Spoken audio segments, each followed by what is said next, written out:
tidak boleh orang-orang mukmin lelaki atau perempuan apabila Allah menentukan sesuatu perkara, maka mereka memilih cara yang lain, dan sekiranya mereka ingkar kepada Allah dan Rasulnya, maka mereka adalah golongan yang sesat dan paling sesat sekali. Sadaqallahul azim. Saudara pengurusi majlis, pimpinan penganjur majlis, pimpinan parti-parti politik, NGO, masyarakat, tuan-tuan dan puan-puan yang dihormati sekalian, alhamdulillah, saya perkenalkan diri saya.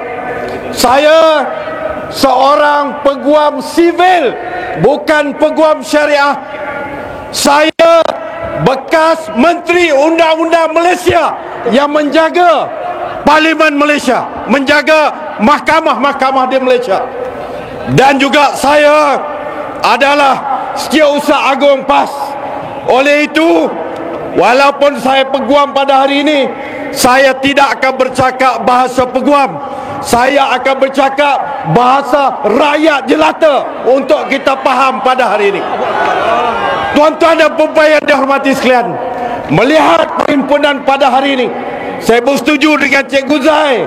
Kita ingat pada tahun 1950 yang lalu, lebih 50 tahun yang lalu, berlakunya satu peristiwa di Mahkamah Singapura, iaitu peristiwa Natrah.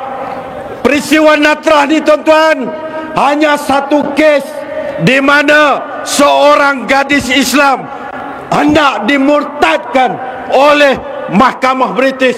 Beratus ribu rakyat tanah Melayu telah turun ke Singapura. Berpuluh orang terbunuh, beratus-ratus orang telah cedera. Tapi bezanya kita pada hari ini, alhamdulillah, kita tidak diganggu gugat ataupun disekat oleh pihak keselamatan sebagaimana polis Inggeris pada tahun 50. Alhamdulillah. Tuan-tuan dan puan-puan yang dihormati sekalian, saya nak sebut kepada tuan-tuan, negara ini pada asalnya bernama Tanah Melayu. Dalam sejarah perundangan, dalam tahun 1927, dalam satu kes di Mahkamah British, kesnya bernama Ramah melawan Latun, hakim-hakim Inggeris telah menyatakan dalam penghakiman mereka bahawa Muhammadan law is the law of the land. Maksudnya apa, tuan-tuan? Undang-undang Muhammad atau undang-undang Islam adalah undang-undang asal tanah Melayu ini. Itulah kedudukannya. Walau bagaimanapun, apabila kita merdeka tahun 1957, Perlembagaan Persekutuan telah dirangka oleh jawatankuasa Lord Reid yang hanya meletakkan Islam sebagai agama persekutuan saja, dan juga undang-undang Islam dibahagi-bahagikan antara persekutuan dan juga negeri-negeri. Alhamdulillah, itu pun tak apalah, tuan-tuan dan puan-puan sekalian. Jadi pada hari ini, daripada hasil perlembagaan semasa merdeka, kita negeri-negeri dibenarkan membuat undang-undang ataupun enactment syariah untuk digunapakai oleh orang Islam.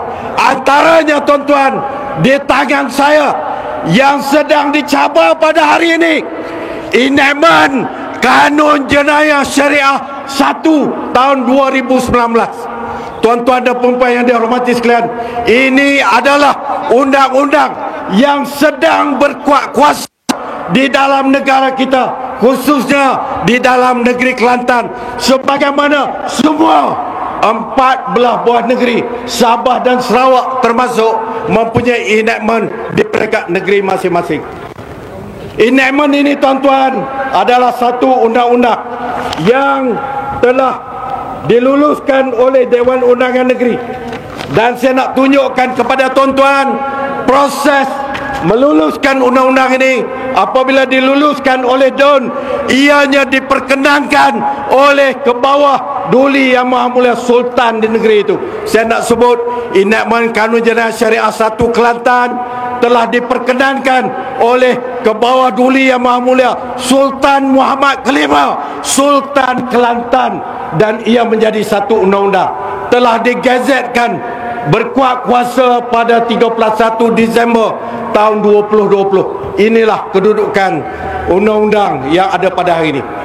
Undang-undang ini, tuan-tuan, enactment ini adalah satu enactment yang hanya merangkumi kesalahan syariah yang melanggar 5 elemen maqasid syariah, iaitu penjagaan agama, penjagaan diri dan maruah, penjagaan akal, penjagaan harta, dan penjagaan keturunan. Dan juga enactment ini, untuk maklumat tuan-tuan dan puan-puan, hanya terpakai kepada orang Islam yang mukallaf dan melakukan kesalahan dalam negeri Kelantan sahaja. Dan secara tegas enactment ini menyatakan tidak terpakai kepada orang bukan Islam. Namun demikian, tuan-tuan dan puan-puan sekalian, enactment jenayah syariah negeri-negeri satu demi satu telah dicabar di mahkamah. Banyak kes-kes yang telah disebutkan tadi. Saya nak sebut kes Iki Putra Mubarak, seorang lelaki Islam yang dituduh meliwat di bawah Seksyen 28 enactment jenayah syariah Selangor. Dalam masa membela diri, beliau mencabar Seksyen 28 ni di mahkamah ini. Dan mahkamah dalam kes Iki Putra membuat keputusan Seksyen 28 enactment jenayah syariah Selangor tidak sah dan bercanggah dengan perlembagaan. Maka Iki Putra lepas daripada hukuman di bawah undang-undang syariah ini. Itu Iki Putra, tuan-tuan dan puan-puan sekalian.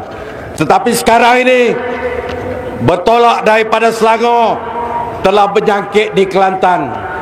Iki Putra hanya satu seksyen, Ni Ilin Zurina 20 seksyen. Dia minta supaya Mahkamah Persekutuan, the highest court in the country, mahkamah paling tinggi, untuk membuat keputusan ini. Dia meminta deklarasi 20 seksyen sebagai tidak sah, termasuk Seksyen 14, iaitu kesalahan liwat, sebagaimana kes Iki Putra. Beliau memberi alasan DUN Kelantan tidak mempunyai kuasa untuk membuat undang-undang ini. Jadi kita mengharapkan, walaupun kita tidak bersetuju dengan banyak perkara keputusan mahkamah, kita mengharapkan pada hari ini Mahkamah Persekutuan akan membuat keputusan menolak permohonan Ni Ilin ini, insya-Allah. Itulah harapan kita. Mudah-mudahan kita diberkati oleh Allah Subhanahu wa taala. Takbir. Takbir. Takbir.